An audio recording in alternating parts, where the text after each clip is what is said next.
Un vote de défiance. 364 voix contre 194. En chiffres, cela semble être un simple acte politique, mais dans la réalité, c'est un coup de tonnerre qui a secoué la République. Un gouvernement mis en déroute par la rue et le Parlement, un Premier ministre abattu sans un mot. Que signifie ce moment pour la France ? Lorsque François Bayrou a vu son gouvernement renversé par un vote de défiance, il ne s'agissait pas seulement d'un simple bouleversement politique. Ce fut un moment qui a cristallisé une souffrance profonde, une fracture entre les dirigeants et les citoyens. L'histoire politique française n'avait pas connu une telle déroute depuis des décennies, mais ce qui la rend encore plus significative, c'est qu'elle n'est pas survenue dans un vide. Elle n'est que l'aboutissement d'une série de crises politiques et sociales accumulées dans un climat déjà électrisé par la défiance. Les 364 voix contre Bayrou, un vote qui semble symbolique pour certains, sont bien plus qu'un simple acte législatif. Ce chiffre est un cri silencieux, une réponse à des mois de frustration, de ressentiment et de colère accumulés contre un gouvernement jugé déconnecté de la réalité des Français. Il y a dans ce vote une prise de pouvoir symbolique, mais aussi une prise de conscience, celle de l'épuisement d'un système qui a progressivement perdu sa crédibilité. Les partis d'opposition qui ont réussi à se rallier autour de cette motion de défiance ne l'ont pas fait par simple opportunisme politique. Ce n'était pas une simple démonstration de force, mais une réponse collective à des décisions jugées inacceptables. Les critiques du gouvernement étaient multiples, une gestion économique perçue comme rigide, une politique sociale négligée et des réformes vues comme des attaques directes contre le modèle social français. Le pays, déjà fragilisé par une économie morose et une inflation galopante, a vu dans ses choix une forme de trahison. À l'instant où la motion a été adoptée, il n'y a pas eu seulement un gouvernement renversé, mais aussi un message envoyé à la classe politique dans son ensemble, un message que l'autorité, même présidentielle, ne peut plus imposer à la société sans tenir compte de ses aspirations profondes. L'opposition politique, qu'elle soit de droite ou de gauche, a trouvé un terrain d'entente dans cette colère. C'est un phénomène rare, presque inattendu, mais qui témoigne de l'unité de la révolte populaire contre un pouvoir jugé autiste face aux attentes des citoyens. Bayrou est tombé, mais ce n'était pas un accident, c'était une issue inéluctable. La chute de Bayrou n'est pas seulement la conséquence d'un échec politique, mais aussi la résultante de décisions économiques et sociales qui ont profondément dégradé la relation entre le gouvernement et le peuple. À travers des réformes impopulaires, Bayrou a pris le pari risqué de concilier les exigences de l'Union européenne avec un projet de réduction des déficits qui ne prenait pas en compte la souffrance sociale qui frappait déjà les plus vulnérables. Cette politique de rigueur, présentée comme inévitable pour sauver l'économie, n'a pas fait l'unanimité. Bien au contraire, elle a été perçue comme des renoncements idéologiques.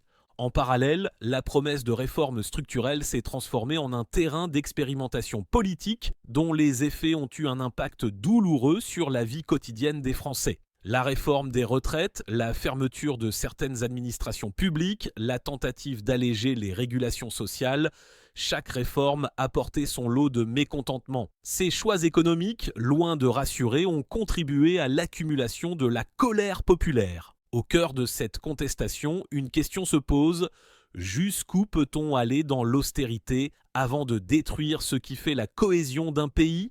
Si les décisions prises étaient, à leurs yeux, nécessaires pour maintenir les engagements vis-à-vis de l'Union européenne et réduire la dette publique, elles ont néanmoins ouvert un fossé gigantesque entre le gouvernement et les citoyens. Et dans un tel contexte, il est devenu de plus en plus évident que la rigueur budgétaire, sans un sens de la justice sociale, ne pouvait qu'aboutir à l'échec. Le gouvernement de Bayrou n'a pas échoué en raison d'une mauvaise gestion économique, mais à cause d'une incompréhension totale des attentes de la population. Les conséquences ont été immédiates. L'isolement politique de Bayrou s'est fait sentir non seulement dans le Parlement, mais aussi dans les rues. Les manifestations, les grèves et la montée en puissance de la contestation ont accompagné ces réformes impopulaires. Un sentiment de rejet total s'est installé non seulement contre les mesures elles-mêmes, mais contre un gouvernement qui semblait indifférent à la détresse populaire. Ce phénomène n'est pas une simple crise de confiance, mais le résultat d'un affrontement entre une politique qui se voulait rationnelle et une société qui se sentait de plus en plus exclue des décisions politiques.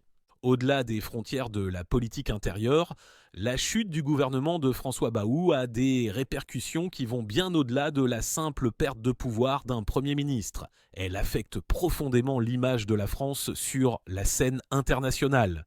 Si la politique intérieure de la France est déstabilisée, il en va de même pour ses relations diplomatiques, notamment avec des pays d'Afrique du Nord comme l'Algérie.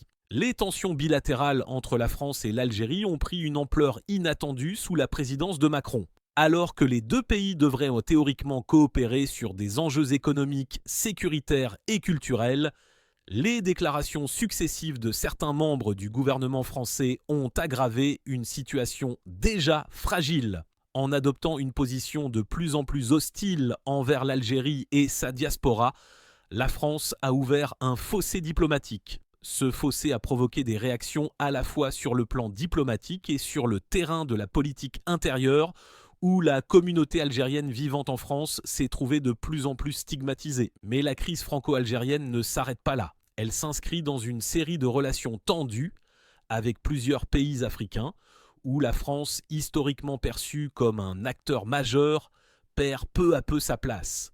La montée en puissance de nouveaux acteurs internationaux et la quête d'indépendance des anciennes colonies vis-à-vis de l'ancienne puissance coloniale ne font qu'amplifier la perception d'un déclin de l'influence française.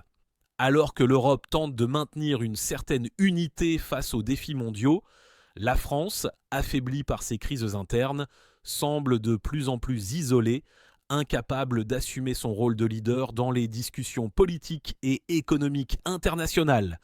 L'isolement diplomatique de la France est désormais un fait concret et à mesure que la situation se dégrade, la position du pays au sein de l'Union européenne devient également plus vulnérable.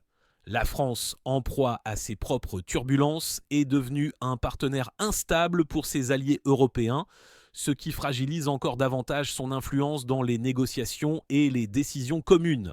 L'incapacité de la France à gérer ses crises internes impacte directement sa capacité à jouer un rôle clé au sein de l'Union, notamment sur des sujets aussi sensibles que l'immigration, la sécurité ou le budget européen. Cette perte de leadership ne peut pas être sous-estimée. Alors que l'Europe fait face à des enjeux majeurs, de la montée des populismes à la guerre en Ukraine, l'incapacité de la France à se maintenir sur la scène internationale soulève une question essentielle. La France peut-elle encore se permettre de jouer un rôle central dans les affaires mondiales ou doit-elle se contenter de suivre des puissances émergentes et un monde multipolaire où elle n'est plus qu'une voix parmi d'autres ? Ce qui est particulièrement frappant dans la situation actuelle, c'est la résonance historique des événements en cours. La France, autrefois perçue comme un acteur majeur dans le monde, se retrouve aujourd'hui à faire face à un phénomène qui semble avoir un air de déjà-vu. Elle vit l'instabilité politique et sociale qu'elle a souvent alimentée ailleurs, notamment en Afrique. Ce qui se passe aujourd'hui à Paris, avec la montée des tensions internes et la montée en puissance des extrêmes, est un reflet inquiétant des fractures que la France a semées dans ses anciennes colonies. Depuis des décennies, la France a été un acteur clé dans les affaires africaines, intervenant directement dans de nombreux pays, soutenant des régimes autoritaires et imposant sa vision sur des gouvernements en place. Cette ingérence, sous couvert de coopération ou de maintien de la stabilité, a souvent été critiquée pour son caractère paternaliste et pour les conflits qu'elle a engendrés. Mais aujourd'hui, ce modèle d'interventions extérieures semble se retourner contre la France elle-même. Le chaos qu'elle a contribué à nourrir ailleurs semble revenir sur ses propres terres. Les mêmes divisions, les mêmes fractures, les mêmes tensions sociales qu'elle a laissées derrière elle en Afrique, la France les subit maintenant en son cœur. La montée de l'extrême droite, la radicalisation des discours politiques et l'éclatement du consensus national sont autant de symptômes d'une déstabilisation qui rappelle celle que des pays africains ont connue après l'indépendance, souvent exacerbée par des interventions extérieures. Les Français eux-mêmes vivent aujourd'hui ce qu'ils ont imposé à d'autres, un système politique qui vacille, une société fracturée et des institutions qui peinent à maintenir leur autorité. Certains analystes voient dans cette situation une forme de retour du boomerang de l'histoire. La France, en exerçant une pression constante sur ses anciennes colonies, a cultivé une forme de méfiance et de distorsion dans ses rapports avec le reste du monde. Aujourd'hui, cette dynamique semble se répercuter à l'intérieur du pays. Le malaise social, la défiance envers les élites et la montée de mouvements contestataires sont les effets collatéraux d'une politique d'ingérence qui s'est retournée contre la France. La question que l'on doit se poser aujourd'hui est la suivante. La France peut-elle encore se permettre de s'immiscer dans les affaires d'autres nations tout en ignorant les fractures qui déstabilisent son propre territoire ? Ou bien la véritable crise qu'elle traverse aujourd'hui est-elle le reflet de l'échec d'une politique étrangère qui n'a pas su anticiper les conséquences de ses actes ?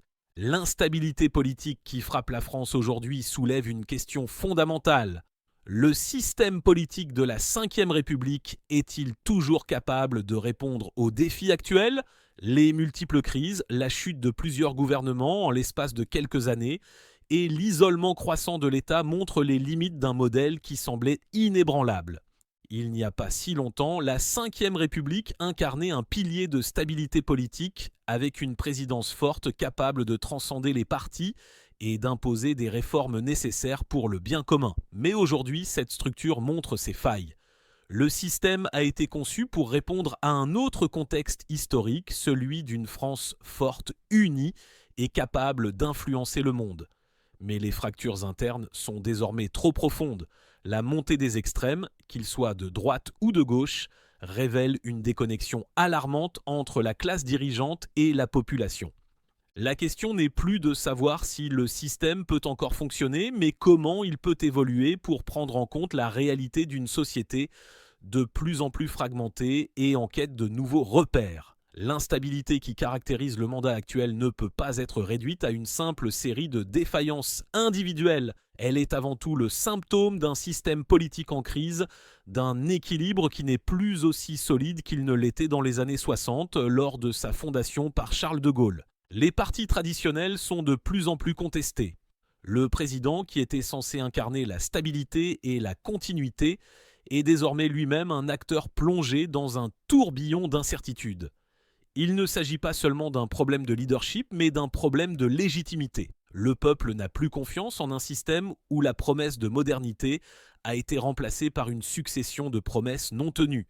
Le système politique français semble pris dans un cercle vicieux où les réformes attendues se transforment en coups de force politiques qui ne font qu'alimenter la contestation. Cette situation rend d'autant plus pressante la question : faut-il revoir les fondements même de la Ve République ?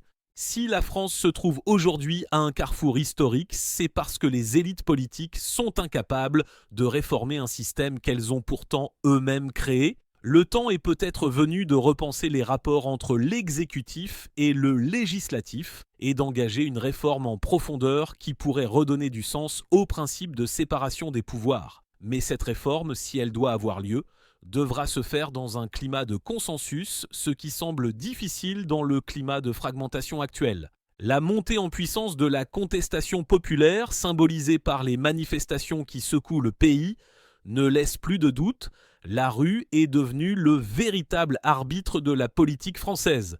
Le 10 septembre, la France se prépare à une nouvelle journée de protestation et ce qui semblait être une simple crise économique a rapidement pris les traits d'un mouvement politique d'une ampleur insoupçonnée. Comment une société aussi ancrée dans ses institutions en est-elle arrivée à un tel point de rupture ? Ce qui rend cette contestation particulièrement marquante, c'est la transformation d'une révolte contre les inégalités sociales en un défi direct au fondement du pouvoir politique. Les manifestants ne protestent plus seulement contre la hausse des prix ou l'austérité, mais contre un système qu'ils jugent illégitime. Cette dynamique rappelle l'émergence des Gilets jaunes, mais cette fois, la contestation semble avoir pris une tournure encore plus radicale. Les gouvernements précédents ont eu l'habitude de répondre par des réformes, mais celles-ci ne semblent plus suffisantes. Le peuple ne se contente plus de demander des ajustements économiques, mais exige un changement profond. Une nouvelle légitimité, loin des institutions traditionnelles, émerge dans les rues. La rue, qui s'était fait entendre timidement par des revendications locales, s'affirme désormais comme un acteur central de la vie politique. Ce phénomène, que beaucoup considèrent comme un retour à une forme de démocratie directe, devient un élément central du débat national. Mais au-delà des revendications, une question plus profonde se pose. Quand le peuple prend-il trop de pouvoir dans un système démocratique ? Peut-on réellement fonctionner dans une société où les décisions politiques sont constamment remises en question dans la rue au détriment des institutions établies ? La réponse à cette question n'est pas simple, mais ce qui est indéniable, c'est que la rue semble désormais jouer un rôle qu'elle n'avait jamais eu dans l'histoire récente de la République. Elle est l'expression de la colère et du désespoir, mais aussi un moyen pour le peuple de rappeler à l'élite politique qu'elle ne détient plus seule la légitimité. Les manifestations du 10 septembre risquent de marquer un tournant. Si elles prennent une ampleur plus grande, si elles parviennent à se transformer en un mouvement véritablement national, elles pourraient bien pousser la classe politique à réagir non pas par des réformes cosmétiques, mais par un changement radical dans la manière de gouverner. Le défi pour Emmanuel Macron et son gouvernement sera de répondre à cette contestation sans aggraver davantage la situation. Le gouvernement se trouve à un carrefour, soit il parvient à calmer la colère populaire, soit il s'expose à un soulèvement qui pourrait bien redéfinir les contours de la démocratie en France.